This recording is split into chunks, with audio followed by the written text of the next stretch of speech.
C'est sans doute le projet de construction le plus pharaonique en cours sur la planète. Et aussi l'un des plus controversés. Neom, 4 lettres qui cachent l'ambition démesurée d'un pays, l'Arabie Saoudite. Une vaste région située au nord-ouest du pays, d'où doit sortir de terre des cités futuristes.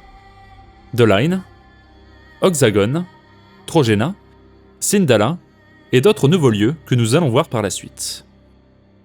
Mais entre les images 3D promotionnelles et la réalité, où en sont réellement les travaux? C'est ce que nous allons voir aujourd'hui dans ce nouvel épisode de Looking For. En l'espace de quelques mois, les événements se sont bousculés entre annonces retentissantes et débuts de construction sur le terrain. Le tout alors que les premiers éléments de cette immense région du futur doivent être livrés pour cette année 2024. Mais comme pour n'importe quel chantier, mieux vaut commencer par des bases solides. Revenons donc au début de l'histoire. Voulu par le prince héritier de l'Arabie Saoudite, Mohammed Ben Salman, aussi appelé MBS, Neom est un projet futuriste visant à établir une immense mégapole de 9 millions d'habitants dans un territoire compris entre la mer Rouge, la Jordanie et le golfe d'Aqaba.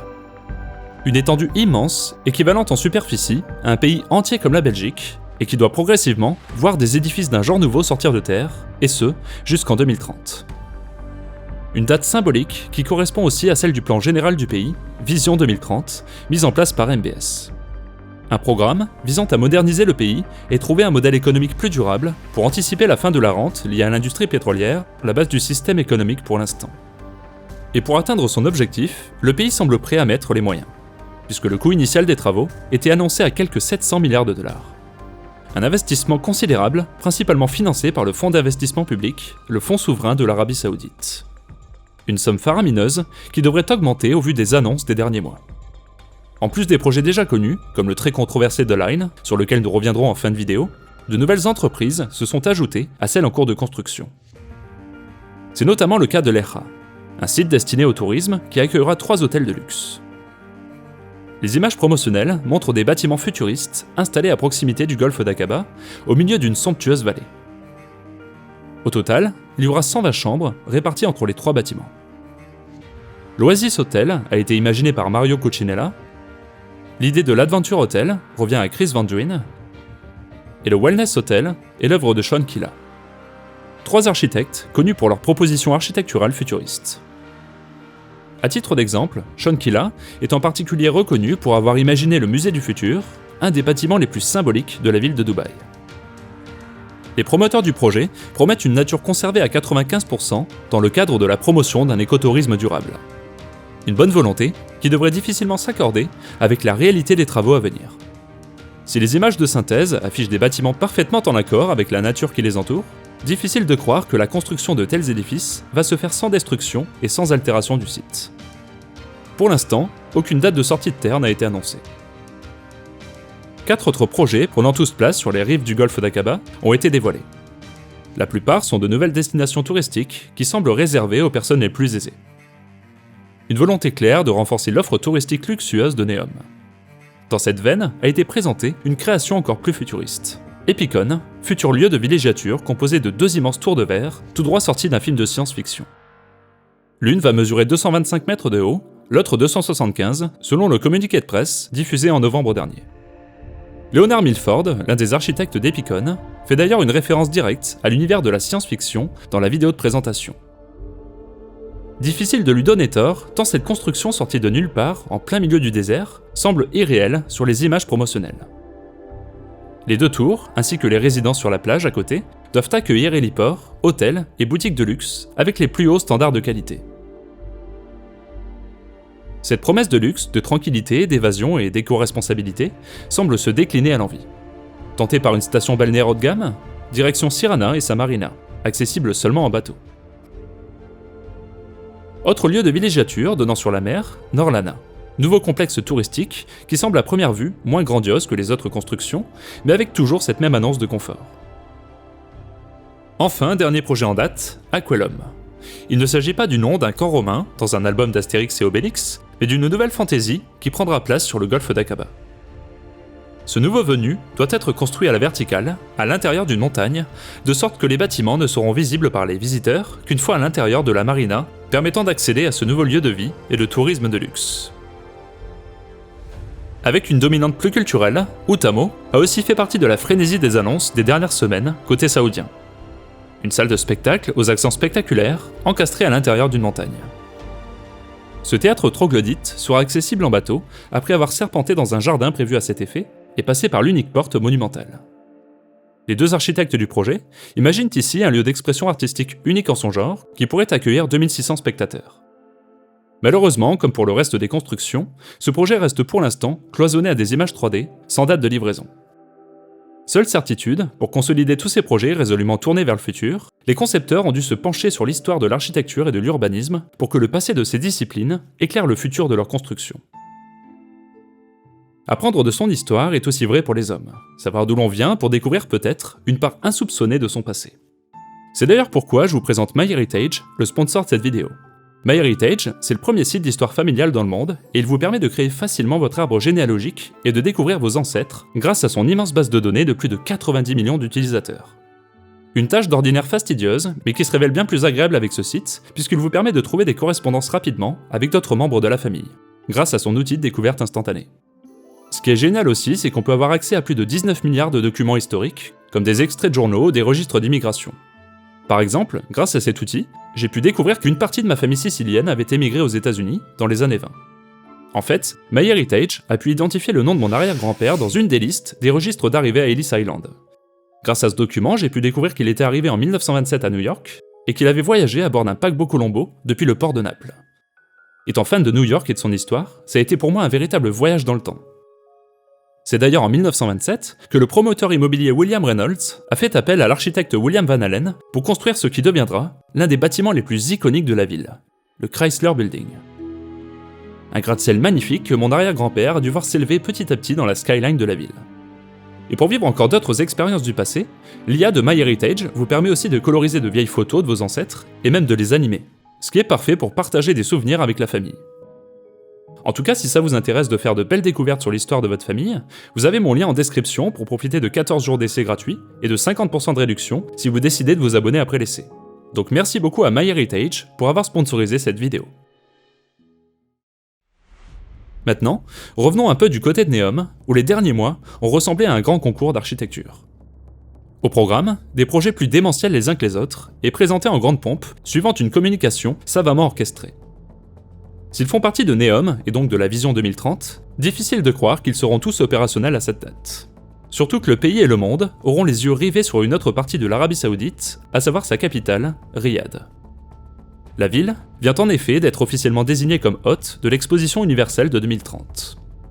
Cet événement planétaire, qui durera pendant 6 mois, promet d'attirer des millions de visiteurs du monde entier. C'est aussi une occasion rêvée pour l'Arabie Saoudite de mettre en avant sa vision du monde, notamment en matière d'urbanisme et d'architecture. C'est ainsi qu'il faut lire l'annonce du projet de construction du Moukab, un gigantesque cube de 400 mètres de haut, de long et de large, qui doit devenir le nouveau visage de la capitale saoudienne. Un visage résolument tourné vers l'avenir. Sa construction doit être achevée avant 2030. Élément d'influence, Neom sera sûrement aussi au cœur de la stratégie de communication de l'Arabie Saoudite en 2030.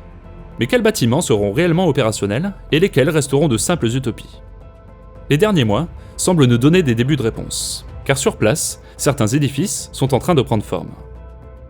La première indication vient des informations diffusées en octobre dernier par les tenants du projet.